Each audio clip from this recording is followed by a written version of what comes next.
رب العالمين والصلاة والسلام على سيد الأمين أما بعد فأعوذ بالله السميع العليم من الشيطان الرجيم بسم الله الرحمن الرحيم وقال الشيطان لما قضي الأمر إن الله وعدتكم وعد الحق إن الله وعدكم وعد الحق ووعدتكم فأخلفتم وما كان لي عليكم من سلطان إلا أن دعوتكم فاستجبتم لي فلا تلوموني ولوموا أنفسكم ما أنا بمصرخكم وما أنتم بمصرخي إني كفرت بما أشركتموني من قبل إن الظالمين لهم عذاب أليم آمنت بالله صدق الله العظيم اللهم صل على سيدنا ومولانا محمد وعلى آل سيدنا ومولانا محمد وبارک وسلم۔ اللہ کے پاک کلام قرآن مجید میں یہ 13واں پارہ ہے اور 13ویں پارے کا یہ 16واں رکوع ہے۔ سورہ ابراہیم آیت نمبر 22 سے 27 تک یہ آیات اور یہ پورا رکوع آج ہمارے جمعہ کے خطبہ میں زیر مطالعہ رہے گا۔ سب سے پہلے ان آیات کا سادہ سا ترجمہ اور مفہوم اور پھر انشاءاللہ اس کے پس منظر میں 2-3 احادیث جو ہمارے اس موضوع کو بھی مکمل کریں گی اور انشاءاللہ ہمارے لیے بہترین رہنمائی کا سبب بھی بنیں گی۔ اللہ کے مبارک نام سے تو بڑا مہربان، بہت زیادہ رحم کرنے والا ہے۔ وقال الشیطان لما قضی الامر، اللہ کی عدالت میں جب معاملہ تکمیل کو پہنچ جائے گا، فیصلے ہو جائیں گے، تو پھر شیطان کہے گا ان اللہ وعدکم وعد الحق، لوگوں اللہ نے جو تم سے وعدہ کیا تھا وہ سچا وعدہ تھا، وہ پورا ہو گیا۔ اللہ نے جو تم سے وعدہ کیا تھا وہ سچا وعدہ تھا اور وہ سچا وعدہ مکمل ہو گیا۔ وَوَعَدْتُكُمْ فَأَخْلَفْتُمْ، میں نے جو تم سے وعدے کیے تھے وہ سارے جھوٹے تھے اور میں نے ہمیشہ اس کے مخالف کام کیا ہے، کبھی بھی اپنے وعدے کے مطابق میں نے کام نہیں کیا۔ وَمَا كَانَ لِي عَلَيْكُم مِّن سُلْطَانٍ إِلَّا أَن دَعَوْتُكُمْ فَاسْتَجَبْتُمْ لِي، میرا تم پر کوئی زور نہیں تھا، میرا تم پر کوئی زور نہیں تھا، بات صرف اتنی تھی میں نے تمہیں برائی کی طرف بلایا، دعوت دی اور تم نے اسے قبول کر لیا۔ ذرا الفاظ پہ غور کیجیے، میں نے تمہیں الا ان دعو، میں نے تمہیں بلایا، دعوت دی، دعوتکم فاستجبتم لی، میری اس دعوت کو، بلانے کو تم نے قبول کیا اور اس پر تم نے عمل کر لیا۔ فلا تلومونی ولوموا انفسکم، اب مجھے برا بھلا مت کہو، مجھے ملامت مت کرو، اپنے آپ کو ملامت کرو، یہ کام سارا تم نے خود کیا ہے، اپنے آپ کو خود یہاں تک پہنچایا ہے کہ آج اللہ کے حضور تم مطعون ہو، اس میں اپنے آپ کو تم ملامت کرو، مجھے ملامت نہ کرو۔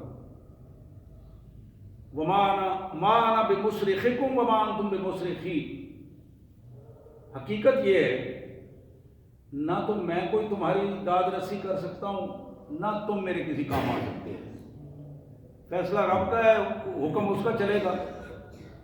آج میں ذرہ برابر بھی تمہارے ساتھ نہیں چل سکوں گا، تمہاری مدد نہیں کر سکوں گا۔ دنیا میں بھی جھوٹے وعدے کیے تھے اور یہاں بھی میں کھلے انداز میں بات کر رہا ہوں۔ اور اگلی بات یہ ہے کہ تم میں سے بھی کوئی ایسا نہیں ہے جو مجھے بچا سکے۔ انی کفرت بما اشرکتمونی من قبل، میں نے تمہیں شرک کی طرف مائل کرتا رہا اور دعوت دیتا رہا اور اس پر تم لگ گئے، آج میں ان ساری چیزوں سے بری الذمہ ہوتا ہوں، آج میں کفر کرتا ہوں، انی کفرت، میں انکار کرتا ہوں، میں نے جو کچھ کیا وہ دھوکہ تھا، وہ جھوٹ تھا، وہ کفر تھا، وہ شرک تھا، انی کفرت بما اشرکتمون من قبل، میرے کہنے پر جو تم شرک کرتے رہے، میرے کہنے پر جو تم قبروں کو سجدے کرتے رہے، میرے کہنے پر جو تم قبروں کو چومتے رہے، میرے کہنے پر تم نے جو شخصیات کو خدا بنایا، میرے کہنے پر جو تم نے برادری کو خدا بنایا، میرے کہنے پر تم نے دولت کو خدا بنایا، یہ سارے مشرکانہ رویے جو تم نے اختیار کیے، میرے کہنے پر تم نے جو اسمبلیوں کو خدا بنایا، میرے کہنے پر جو تم نے اپنے سے بڑوں کو خدا بنانے کی کوشش کی، انی کفرت، آج میں اس کا انکار کرتا ہوں، بری الذمہ ہوتا ہوں۔ ان الظالمین لہم عذاب علیم، اور حقیقت یہ ہے کہ جس نے بھی ظلم کیا ہے، شرک کیا ہے، اس کے لیے بڑا دردناک عذاب ہے، آج چھٹکارا نہیں ہے اس کے لیے۔ حضرات، یہ ایک چھوٹا سا منظر تھا جو مالک نے ہمیں دکھایا، لیکن ایسا منظر جو بظاہر تو یہ ایک ہی آیت ہے، لیکن ایک آیت میں پورا منظر ہمارے سامنے آ گیا ہے، حشر کا پورا منظر۔ اس سے آگے دوسرا منظر ہے جو کائنات کا مالک وہ بھی ہمیں دکھانا چاہتا ہے۔ اللہ فرماتے ہیں ادخل الذین آمنوا وعملوا الصالحات جنات تجری من تحتها الانہار خالدین فیہا باذن ربہم تحیتہم فیہا سلام۔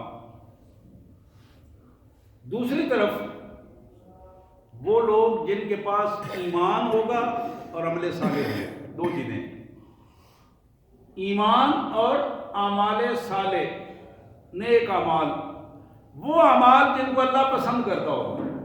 اعمال صالح میری آپ کی مرضی سے نہیں ہوتے کہ جو میں سمجھوں وہ عمل صالح نہیں۔ عمل صالح وہ ہے جسے اللہ پسند کرے، اللہ کا حکم ہو اور محمد رسول اللہ کے طریقے کے مطابق ہو، اس کو عمل صالح کہتے ہیں۔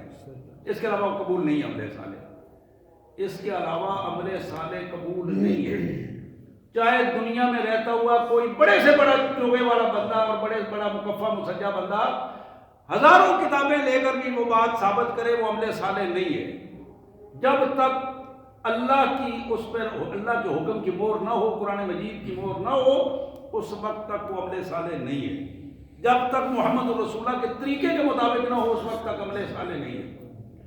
تو اللہ فرماتے ہیں کہ دو قسم کی صفات، ایمان اور عمل صالح رکھنے والے لوگ، ان کے لیے حکم ہوگا کہ ان کو بڑے بڑے باغاتوں میں گھرے ہوئے محلات میں جا کے داخل کرو، عزت اور احترام کے ساتھ، پروٹوکول کے ساتھ، ایسے باغات جو اونچی جگہ پہ ہوں محلات اور نیچے ان کے نہریں بہہ رہی ہوں، خالدین فیہا باذن ربہم، اللہ کے حکم سے، مالک کے حکم سے، ان کے پروردگار کے حکم سے، انہیں وہاں بتا دو کہ تم یہاں ہمیشہ ہمیشہ رہو گے، دنیا کی کوئی قوت، کوئی کسی قسم کی طاقت تمہیں یہاں سے ہلانے والی نہیں ہے، خالدین فیہا، ہمیشہ رہو گے، تحیتہم فیہا سلام، جہاں جائیں گے وہاں سلام کا تحفہ ہوگا، جہاں جائیں گے لوگ اشاروں سے بھی زبانوں سے بھی استقبال بھی کریں گے اور سلام کہیں گے۔ یہ وہ ماحول ہوگا جو جنتی لوگوں کو ملے گا۔ کون لوگ؟ جن کے پاس ایمان کا سکہ ہوگا اور عمل صالح کا سکہ ہوگا، یہ دو چیزیں ان کے پاس ہونی لازم ہے۔ یہ دوسرا منظر تھا۔ اب اللہ تبارک و تعالیٰ اسی کے حوالے سے دو چیزیں اور ہمارے سامنے رکھتے ہیں۔ الم تر کیف ضرب اللہ مثلا کلمۃ طیبۃ کشجرۃ طیبہ اصلها ثابت وفرعها في السماء تؤتي اکلها كل حين باذن ربها ويضرب الله الامثال للناس لعلهم يتذكرون۔ اللہ نے فرمایا کہ ذرا دیکھو تو صحیح، اللہ تمہارے سامنے ایک مثال پیش کرتے ہیں۔ مثال کیا ہے؟ کلمہ طیبہ کی مثال اس پاکیزہ درخت کی مثال ہے جو زمین پر اگتا ہے اور اس کی جڑیں زمین میں اتنی گہری ہیں کہ وہ جڑوں کے بلبوتے پر کھڑا ہے اور اس کی شاخیں آسمان تک پہنچی ہوئی ہیں۔ توتی اکلھا کل حین، ہر وقت، ہر موسم میں، ہر وقت وہ اپنا پھل پیش کرتا رہتا ہے۔ یہ مثال ہے، کمال قسم کی مثال ہے۔ وَيَضْرِبُ اللَّهُ الْأَمْثَالَ لِلنَّاسِ، اللہ نے لوگوں کے لیے اس قسم کی مثالیں پیش کی ہیں تاکہ لعلہم یتذکرون، بات سمجھ میں بھی آ جائے اور پھر نصیحت بھی ملے، اپنے آپ کو تبدیل بھی کریں، اس کلمہ طیبہ کے مطابق اپنے آپ کو تبدیل کریں۔ جب آدمی قبر میں جاتا ہے، فرشتے آتے ہیں، رسول اللہ صلی اللہ علیہ وسلم نے فرمایا، اور وہ پوچھتے ہیں، سوالات پوچھتے ہیں، وہاں رسول اللہ صلی اللہ علیہ وسلم نے قبر کے اوپر کھڑے ہو کر جو دعا کی ہے، اللہم ثبتہ بالقول الثابت، یا اللہ تیرا یہ بندہ جو ایمان والا بندہ آج قبر میں موجود ہے، اس کو ثابت قدم رکھنا، بالقول ثابت، یہ جو قول ثابت ہے نا، اصلها ثابت، اس کلمہ طیبہ کے ساتھ اس کو ثابت قدم رکھنا۔ یہ کلمہ طیبہ ہے جو دنیا میں بھی ثابت قدم رکھتا ہے، قبر میں بھی ثابت قدم رکھتا ہے، اور جنت میں جانے کی بھی یہی کنجی ہے، یہی سب سے بڑی ماسٹر کی ہے جو جنت میں لے جانے والی ہے۔ پھر فرمایا وَمَثَلُ كَلِمَةٍ خَبِيثَةٍ، کلمہ خبیثہ کی مثال اس طرح کہ جس طرح ایک بدذات درخت ہوتا ہے، بدذات درخت کشجرۃ خبیثہ، اور وہ بدذات درخت کون سا ہے؟ وہ جو زمین کے اوپر ہی اگتا ہے اور اس کی جڑیں مضبوط نہیں ہوتی، تھوڑی سی ٹھوکر لگے یا تھوڑی سی ہوا تیز آئے تو اس کی جڑوں سے وہ نکل جاتا ہے اور ہوائیں اسے اٹھا کے پھرتی رہتی ہیں۔ خبیثۃ اجتثت من فوق الارض ما لها من قرار، ما لها من قرار، کلمہ خبیثہ پر جو لوگ قائم ہیں، اس دنیا میں بھی ان کو قرار نہیں ہے اور آخرت میں بھی قرار نہیں ہوگا۔ ما لها من قرار، یہ کلمہ خبیثہ کی کیفیت ہے۔ اب اس پر اللہ آخری آیت میں تبصرہ کرتے ہیں۔ آخری آیت میں تبصرہ ہوتا ہے، سب سے پہلے جہنمیوں کی کیفیت بتائی، پھر جنتیوں کی کیفیت بتائی، پھر کلمہ طیبہ کی بات ہوئی، پھر کلمہ خبیثہ کی بات ہوئی، اب اس کے بعد تبصرہ ہے۔ ذرا کب تبصرہ سنیے، یثبت اللہ الذین آمنوا بالقول الثابت فی الحیات الدنیا وفی الآخرہ ویذل اللہ الظالمین، اللہ اپنے ایمان والے بندوں کو قول ثابت کے ساتھ اس دنیا میں بھی اور آخرت میں بھی کامیابیاں عطا فرمانا ہے۔ قول ثابت کیا ہے؟ کلمہ طیبہ، کلمہ طیبہ، یہ قول ثابت ہے، لا الہ الا اللہ، قول ثابت محمد رسول اللہ۔ اور اللہ تعالیٰ جو ظالم مشرک لوگ ہیں ان کو اللہ تعالیٰ پھر سیدھے راہ پہ نہیں آنے دیتا، جنہوں نے شرک کا راستہ پسند کیا ہے، جنہوں نے اپنی پیشانیوں کو اللہ کے حضور جھکانے کی کوشش کی ہے، لیکن اپنے فیصلے اپنے ظالموں کے پاس جب کرواتے ہیں، جب فیصلے کرواتے ہیں، ذات کھڑے ہوتے ہیں، پھر وہ ظالموں کے ساتھ کھڑے ہوتے ہیں۔ اس کا قرآن مجید نے مختلف جگہ پر مختلف انداز میں اس کی بات بتائی۔ یہ وہ ظالم لوگ ہیں، بظاہر وہ کلمہ پڑھتے ہیں، اس قول ثابت کا اثر ان پر اس لیے نہیں ہوتا، ان کو پتہ ہی نہیں کہ زبان سے کیا جملہ نکال رہے ہیں۔ جس دنیاوی مفاد کے لیے وہ اتنی بڑی کوششیں کر رہے ہیں، اپنے آپ کو بیچ رہے ہیں، اپنی خودی کو بیچ رہے ہیں، اپنی آخرت کو بیچ رہے ہیں، اپنی عزت کو بیچ رہے ہیں،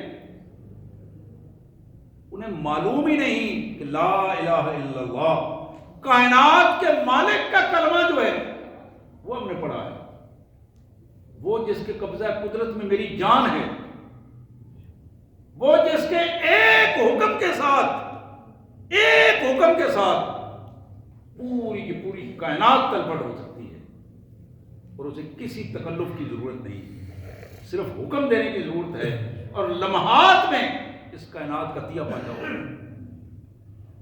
اللہ فرماتے ہیں یثبت اللہ الذین آمنوا بالقول الثابت، اللہ قول ثابت کے ساتھ، کلمہ طیبہ کے ساتھ ایمان والوں کو اس دنیا میں ثابت قدم رکھتا ہے۔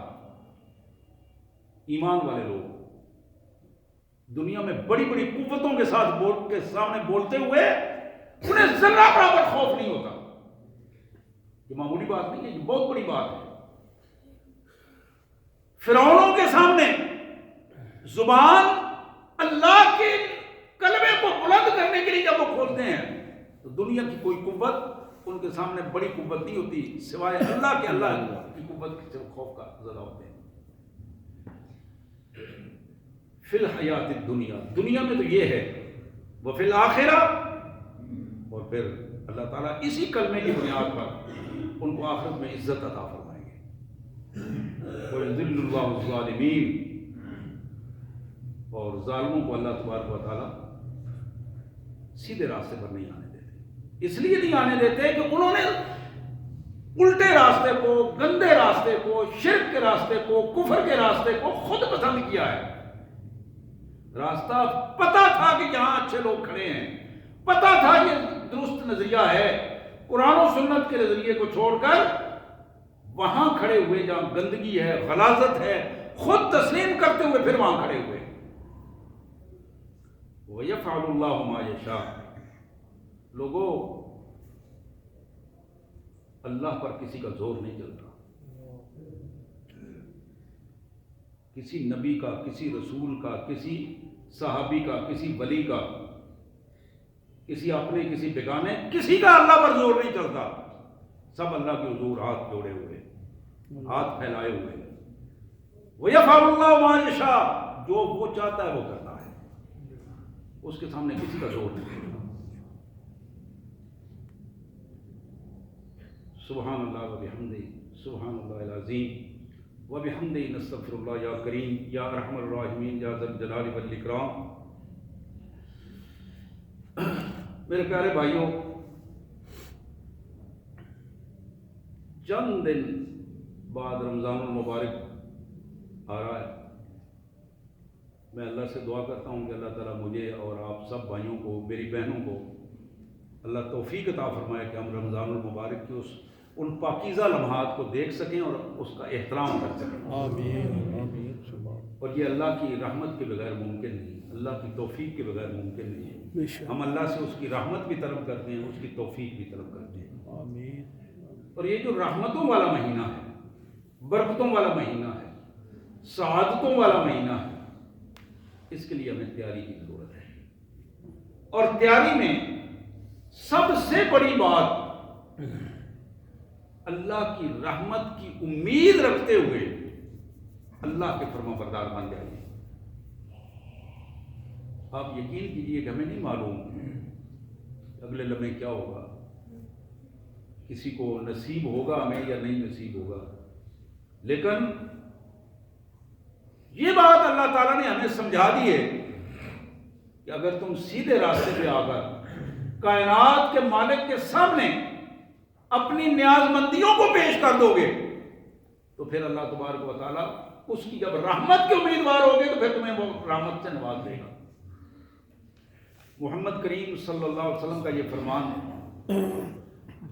بخاری شریف میں، مسلم شریف میں، مشکات شریف میں جناب ابو ہریرہ رضی اللہ تعالیٰ عنہ کی روایت ہے، فرماتے ہیں کہ میرے پیارے رسول صلی اللہ علیہ وسلم نے فرمایا، لما قضی اللہ الخلق، جب اللہ تعالیٰ نے یہ کائنات بنانے کا فیصلہ فرمایا، کتب کتابا فہو عنده فوق العرش، اللہ نے ایک پوری کتاب لکھی، حکم دیا، جو کچھ ہونا تھا، جو ہوگا، وہ ساری اس نے ہر چیز لکھ دی، حکم دیا اور سب کچھ لکھا گیا۔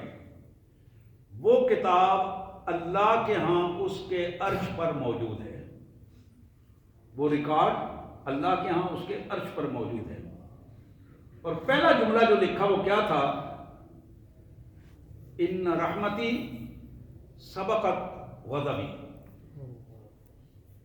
اللہ نے پہلا جملہ لکھا کہ میری رحمت ہمیشہ میرے غضب پر سبقت لے جائے گی۔ دوسرے الفاظ میں مسلم کی ایک دوسرے روایت میں ہے کہ غلبت غضبی، ہمیشہ میری رحمت، میری مہربانی، میری عنایات اپنے بندوں کے لیے، کائنات کے لیے، کائنات کو پیدا کرنے سے پہلے یہ چیز لکھی، وہ غالب رہے گی، غالب رہے گی۔ میرے بندوں جو میری رحمت حاصل کرنا چاہیں گے، میری رحمت میری ناراضگی پر بھی غالب رہے گی، میری رحمت میری ناراضگی سے سبقت لے جائے گی، ناراضگی کو پیچھے چھوڑ دے گی، رحمت زیادہ پہلے جا کے میرے بندوں کے لیے آسانیاں پیدا کر دے گی۔ اللہ اکبر کبیرہ والحمدللہ کثیرہ سبحان اللہ بکرۃ و اصیلہ۔ ایک دوسری روایت، یہ بھی اسی طرح جناب ابو ہریرہ کی روایت ہے، مسلم شریف میں موجود ہے، بخاری شریف میں موجود ہے، مشکات شریف میں موجود ہے۔ حضور صلی اللہ علیہ وسلم فرماتے ہیں ان اللہ مئۃ رحمت، ان للہ مئۃ رحمت انزل منہا رحمتا واحدہ۔ اللہ تعالیٰ نے 100 رحمتوں کی تخلیق کی ہے۔ اللہ کے حضور رحمتوں کو 100 حصوں میں تقسیم کر دیا گیا۔ اس دنیا میں اللہ تعالیٰ نے ایک رحمت 100 میں سے نازل کی ہے، 100 میں سے ایک رحمت اس دنیا میں نازل فرمائی ہے۔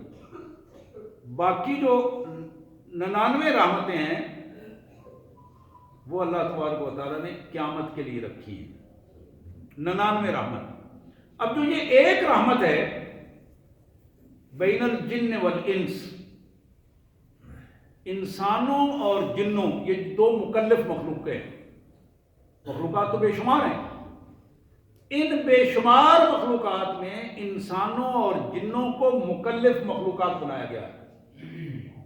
مکلف کا مطلب ہے ان سے پوچھا جائے گا، ان کو شعور دیا گیا ہے، ان سے پوچھا جائے گا، ان کا حساب و کتاب ہوگا۔ باقی جو مخلوقات ہیں ان کا حساب و کتاب نہیں ہوگا، ان کو اس انداز میں اختیار بھی نہیں دیا گیا۔ تو جنات اور انسان، ان کے اندر جو محبت کے رشتے ہیں، جنات کی اپنی برادریوں میں، جنات کا انسانوں کے ساتھ تعلق، انسانوں کا اپنی برادریوں کے ساتھ، دوسری مخلوقات کے ساتھ تعلق، یہ وہ ایک رحمت ہے جس رحمت کی وجہ سے یہ تعلق مضبوط ہوتا چلا جاتا ہے۔ ماں اور بیٹی کا تعلق، ماں اور بیٹے کا تعلق، باپ بیٹے کا تعلق، بھائی بھائی کا تعلق، میاں بیوی کا تعلق، یہ جو محبت اور رحمت اور مودت کی پوزیشن ہے، اس سب میں جو قوت کام کر رہی ہے وہ اللہ کی وہ ایک رحمت ہے، رحمت کا حصہ جو ساری کائنات میں۔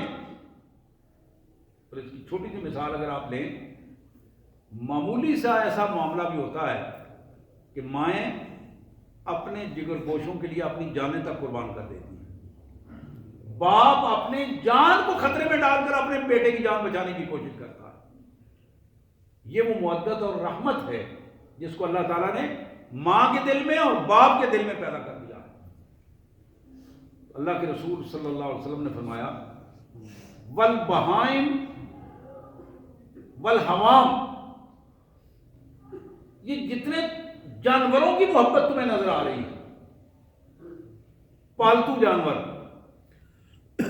بچوں، ان کے اپنے بچوں کے ساتھ محبت، گائے کے بچے ہیں، بھینسوں کے بچے ہیں، بکریوں کے بچے ہیں، اپنے جانوروں کا اپنے بچوں کے ساتھ محبت، پالتو جانور، جو جنگلی جانور ہیں، وحشی جانور، ان کے اپنے بچوں کے ساتھ محبت۔ پھر حضور نے فرمایا بل ہوا، جو زہریلے جانور ہیں، زہریلے جانور، وہ بھی اپنے بچوں کے ساتھ محبت کرتے ہیں، ان کا بھی تعلق اپنے بچوں کے ساتھ کمال قسم کی شفقت کا تعلق ہے۔ لیکن اس کے پس منظر میں کیا ہے؟ وہ ایک رحمت کا حصہ جو اللہ تعالیٰ نے اپنی ان مخلوقات کے لیے تقسیم فرما دیا ہے۔ پھر حضور صلی اللہ علیہ وسلم نے فرمایا فیہا عاطفون وبہا یتراحمون، یہی وہ کیفیت ہے جس کی وجہ سے آپس میں رحمت کا تعلق ہوتا ہے، محبت کا تعلق ہوتا ہے، یہی وہ تعلق ہے جس میں آپس میں قربانیاں دینے کا تعلق اس محبت کی وجہ سے بنتا ہے۔ پھر اللہ کے رسول صلی اللہ علیہ وسلم نے فرمایا وَبِمَا تَعْطِفُ الْوُحُوشُ عَلَى وَلَدِهَا، جنگل میں وہ جانور جو کسی دوسرے کو دیکھ کر چیر پھاڑ کر دیتے ہیں، لیکن اپنے بچوں کے لیے ان کی محبت بھی ایک مثالی محبت ہوتی ہے، اور یہ بھی اللہ تعالیٰ کی طرف سے اس ایک حصہ محبت کا حصہ ہے۔ فرمایا وآخر اللہ 99 رحمہ یرحم بہا عبادہ یوم القیامہ، 99 حصے، 90 اور 9 99 99 حصے اللہ تعالیٰ نے 100 حصوں رحمتوں میں سے سنبھال کر اپنے پاس رکھے ہیں، جو قیامت کے دن اللہ تبارک و تعالیٰ اپنے بندوں پر وہ 99 حصے رحمتیں فرمائے گا، اور اس رحمت کی وجہ سے اپنے بندوں کو جنتوں میں داخل فرمائے گا۔ سبحان اللہ۔ یعنی کوئی بندہ بھی یہ اگر کہہ دے کہ میں اللہ تبارک و تعالیٰ کے حضور اپنے اعمال کی بنیاد پر جا رہا ہوں جنت میں، تو یہ اس کی کوئی جسٹیفیکیشن نہیں ہے، یہ اس کا کوئی عدل و انصاف کا تقاضا نہیں ہے، ورنہ اللہ کی ایک نعمت کوئی ایک نعمت آپ لے لیں، جسے ہم بظاہر یہ پانی کی نعمت ہے، ٹنوں پانی ہم ایک بندہ ہم ضائع کر دیتے ہیں، ٹنوں پانی، لیکن اس ایک نعمت کا بعض اوقات ایک گلاس پانی جب نہ ملے تو پھر اس کا پتہ چلتا ہے کہ اس کی قیمت کتنی ہے۔ اس اللہ کی رحمت کا سوال کرنے کے لیے اللہ نے یہ ہمیں موقع دیا ہے کہ رمضان آ رہا ہے۔ اصل میں یہ حدیث اس لیے پیش کر رہا ہوں کہ یہ موقع ہے، اللہ کی رحمتوں کا مہینہ آ رہا ہے، ان رحمتوں کو سمیٹنے کے لیے ضروری ہے کہ ہم اس کے لیے تیاری کریں اور اپنے آپ کو اس کے لیے تیار کر کے پیش کریں۔ نبی رحمت صلی اللہ علیہ وآلہ وسلم کی ایک تیسری حدیث، حضور اکرم صلی اللہ علیہ وسلم نے فرمایا، یہ حدیث بھی جناب ابو ہریرہ رضی اللہ تعالیٰ عنہ کی روایت ہے، اور بخاری مسلم اور مشکات کی روایت ہے۔ یہ حضور نے فرمایا کہ لَن يُنْجِي أَحَدٌ منکم عملہ، قالوا ولا انت یا رسول اللہ صلی اللہ علیہ وسلم، قال ولا انا، حضور نے فرمایا کہ تم میں کوئی بندہ ایسا نہیں ہے جو اپنے اعمال کے بل بوتے پر یہ کہے کہ میری نجات میرے عمل کی وجہ، میں نے اتنے عمل کیے ہیں کہ میری نجات ہو جائے گی۔ حضور نے فرمایا نہیں۔ اب ایک صحابی نے عرض کیا یا رسول اللہ آپ بھی؟ اب ذرا غور کیجیے، حضور صلی اللہ علیہ وسلم کی حیثیت پوری مخلوقات میں نبیوں کی سب سے بہترین حیثیت، اور پھر نبیوں میں اللہ تعالیٰ نے خاتم النبیین صلی اللہ علیہ وسلم سید المرسلین، معراج کے موقع پر شرف امامت آپ کو بخشا گیا، اور یہ معمولی ہم تصور نہیں کر سکتے اس پاکیزہ مرتبے کا، لیکن فرمایا ولا انا، نہیں میں بھی سوائے اللہ کی رحمت کے جنت میں نہیں جا سکوں گا، الا ان تغمدنی اللہ برحمت منہ، یہ میرے مالک کی مہربانی ہوگی، اس کی رحمت ہوگی، اس کی رحمت مجھے ڈھانپے گی، اپنے جلب میں لے لے گی، اور پھر میں اس کی رحمت کے ساتھ جنت میں جاؤں گا۔ میری تو آپ کی تو حیثیت نہیں، ہماری تو کوئی قیمت ہی نہیں ہے اس کیفیت میں۔ جب ہم دیکھیں تو بڑی ضرورت ہے کہ ہم اس مہینہ مبارک مہینے میں دنیا بھر سے منہ موڑ کر اپنی جو اللہ نے وسائل دیے ہیں، وسائل علم کے وسائل ہیں، مال کے وسائل ہیں، وقت کے وسائل ہیں، جو بھی جس کو اللہ نے عطا کیا ہے اس کو مخلوق خدا کے لیے لگائیں، مخلوق خدا کے لیے لگائیں، اللہ کی رضا کے لیے، دکھاوے کے لیے نہیں، اللہ کی رضا کے لیے۔ اب یہ پوزیشن تو رسول کائنات صلی اللہ علیہ وسلم نے فرمایا کہ میرے ساتھیوں، آپ نے فرمایا فَسَدِّدُوا وَقَارِبُوا، جلدی جلدی اپنے اعمال درست کر لو، جلدی جلدی اپنے اعمال درست کر لو۔ حضور نے فرمایا کہ میانہ روی اختیار کرو، میانہ روی اختیار کرو، کسی صورت میں بھی اپنے آپ کو انتہا پسند نہ بناؤ، انتہا پسند نہ بناؤ۔ حضور کا اپنا رویہ میانہ روی کا کمال رویہ تھا۔ سددو وقاربو، اپنے اعمال کو درست کرو اور اعمال کی درستگی میں میانہ روی کو نمونہ بنا دو۔ میرے آقا صلی اللہ علیہ وسلم نے فرمایا لوگوں، کچھ عمل رات کو کیا کرو، شام کو کیا کرو، کچھ عمل صبح کو کیا کرو، کچھ عمل رات کے اندھیرے میں اللہ کو خوش کرنے کے لیے کیا کرو۔ اور نبی رحمت صلی اللہ علیہ وسلم نے فرمایا والقصد القصد، یہ بات یاد رکھو، اپنے نظریے میں، اپنے اعمال میں ہمیشہ اپنے آپ کو میانہ روی رکھو گے، اعتدال کے ساتھ چلتے رہو گے تو جلدی منزل پہ پہنچ سکو گے۔ اگر انتہا پسندی بہت زیادہ سست ہو گئے پھر پیچھے رہ جاؤ گے، جلدی زیادہ بھاگنے کی کوشش کی تو ٹھوکر کھاؤ گے۔ اعتدال اور میانہ روی کے ساتھ، ہوش و حواس کے ساتھ اپنے مالک کی فرما برداری میں، اللہ کی رحمتوں کے حصول میں اپنے آپ کو لگا دو۔ میرے پیارے بھائیوں، یہ اللہ کی رحمت ہی ہے جو میرے اور آپ کے کامیابی کا سبب بنے۔ ہر سطح پر اس اللہ کی رحمت کو پانے کی کوشش کریں، ہر سطح پر۔ جس سطح پر ہم اس کو پانے کی کوشش کریں گے اللہ تبارک و تعالیٰ اسی سطح پر ہمارے ساتھ اپنی رحمت کا معاملہ فرمائیں گے۔ بندہ جب اپنے اللہ سے رحمت کی امید کرتا ہے، اللہ کے عذاب سے ڈر جاتا ہے، تو یہ وہ پہلو ہے کہ اللہ تعالیٰ اپنے بندے کو معافی عطا فرما دیتے ہیں۔